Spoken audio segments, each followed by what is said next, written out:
राज्यों में आज विधानसभा के लिए वोट पड़े, जिसमें 3 राज्य ऐसे हैं जिसमें एक चरण में वोट हो रहा था, वहाँ भी अच्छी खासी वोटिंग हुई। इसको किस तरह से आपके? ये देखिए, चूँकि ईवीएम के मशीन के द्वारा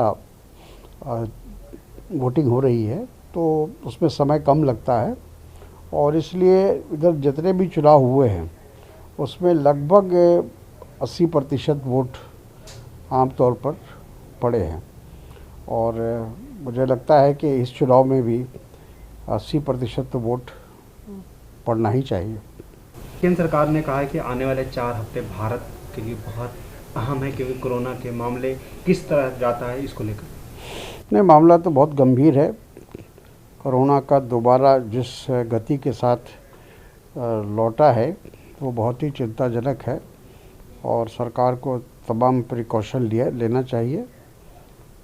जैसे दिल्ली में अभी रात का कर्फ्यू किया गया है, तो शायद उससे भी कुछ लाभ मिल सकता है। सर, आज पर दीदी घबरा गई क्योंकि मुस्लिम वोटर उनसे फिसल गए। देखिए, प्रधानमंत्री का जो भाषण है इस पूरे चुनाव में सभी राज्यों में जिस स्तर पर एक प्रधानमंत्री को बोलना चाहिए उस स्तर का उन्होंने ध्यान नहीं रखा है, और एक just like Bharatiya Janata party के एक जो आम कार्यकर्ता की भाषा होती है उस भाषा का वो इस्तेमाल कर रहे हैं, और ये उनको शोभा नहीं देता। इसको लेकर के आज ममता बनर्जी का प्रधानमंत्री जी वो झूठ बोलते हैं और सिर्फ टॉन्ट करते हैं दूसरे लोगों पर, लेकिन अपना कुछ नहीं बताते।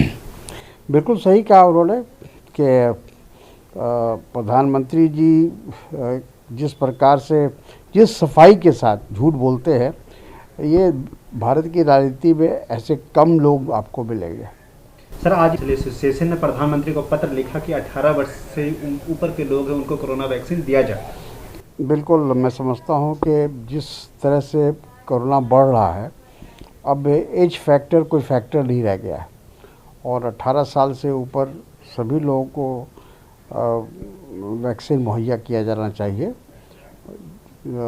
यह भारत के लिए और भारत की जनता के लिए आवश्यक हो गया है। राज ठाकरे ने ये कहा है कि जो माइग्रेंट लोग हैं महाराष्ट्र में उनकी वजह से कोरोना हमारे यहाँ तेज़ी से फैल रहा है।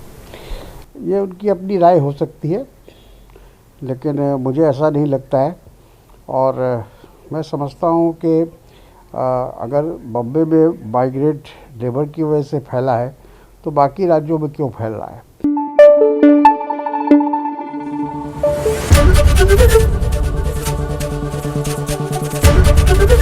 एबीपी न्यूज़ आपको रखे आगे।